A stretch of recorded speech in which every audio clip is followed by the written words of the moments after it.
Hey, what's up, guys? I just got finished watching the Pacquiao fight. Man, I don't know. I don't know how that all went down. Pacquiao looked like the winner, but anyway, that's not what this is about.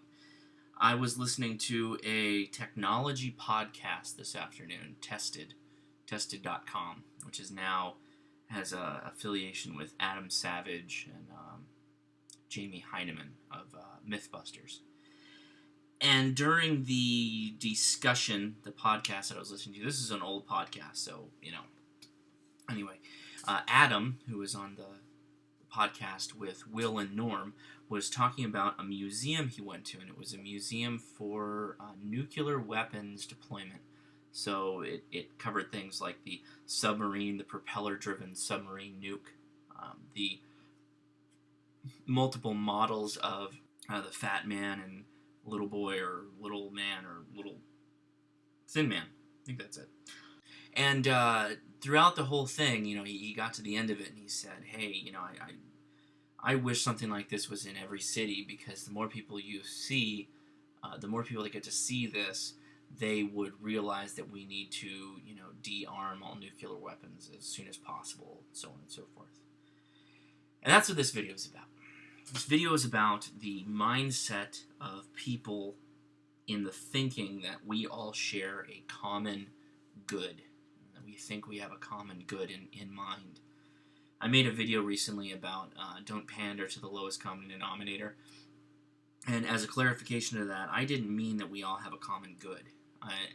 Anybody who questioned me and said, well, what ethics are you basing this off of? What rules of law, what rules of society are you basing this off of? I said, none.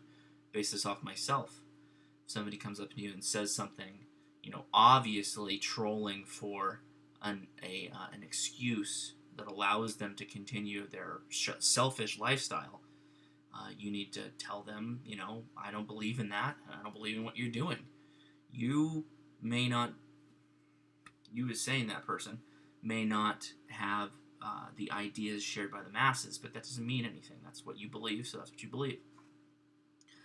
So going back to the discussion of nuclear arms, if Adam Savage believes that you can look at a museum piece and think that, oh man, we must disarm all nuclear weapons, there's a whole world of people that view their situation as far less than ours here in America, and they will say, well, that's just part of the cost of us bringing ourselves up to be equal to you, and the only way we can be equal to you is by using any means necessary to try and win any kind of battle or a war or so on and so forth.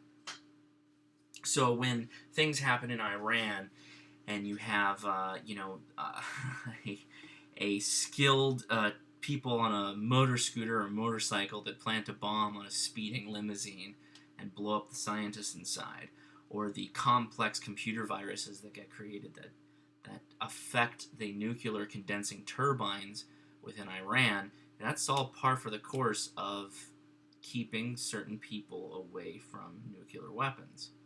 That doesn't mean that we're going to disarm or we're going to give away our nuclear weapons. But really the discussion is really about the idea that there are people who have a completely uniformly different idea of what's right and wrong. That murder, when the person you're killing is someone that's viewed as beneath you or unholy, having a different religious mindset or whatever, that they will go to pretty much any means necessary to achieve their goal. This is not a discussion of terrorism, although that is the most applicable thing you could apply this to. But the point is that if it's truly our goal to prevent things bad from happening, then there is some outward involvement that we may have to take on. I know that is not so hot a libertarian thing to say, but at the same time, those at the top will always be the scapegoat for those underneath them.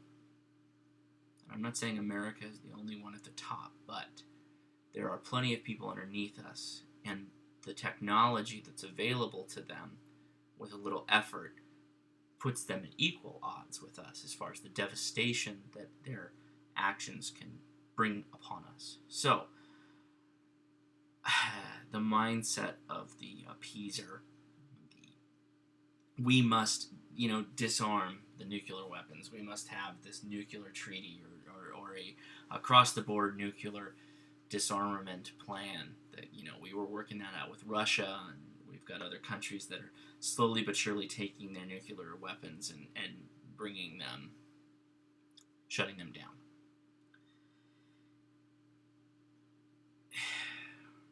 I have so many mixed feelings about this because on one hand I realize that it's an arms race in the sense that there are government programs that have been around before I was born and will continue going on after I'm dead that are in the nuclear weapons area.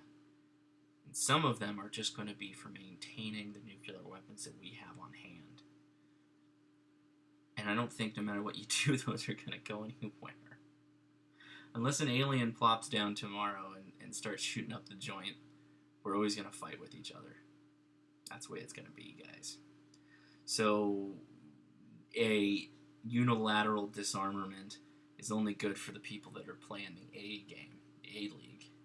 You got your B League, that's right here, and they're just itching to go from a B to an A. And for them, some of the best ways of doing that is get their hands on this newer technology or old technology. You can do a lot with old technology, obviously. We've seen that. Ooh, that was a rambler. Yeah. Anyway, we shouldn't be in a hurry to get rid of any weapons because we already built them. We already paid for them. Don't get rid of things you've already paid for. Don't get rid of things you've already developed for warm and fuzzies. All right, take it easy, guys.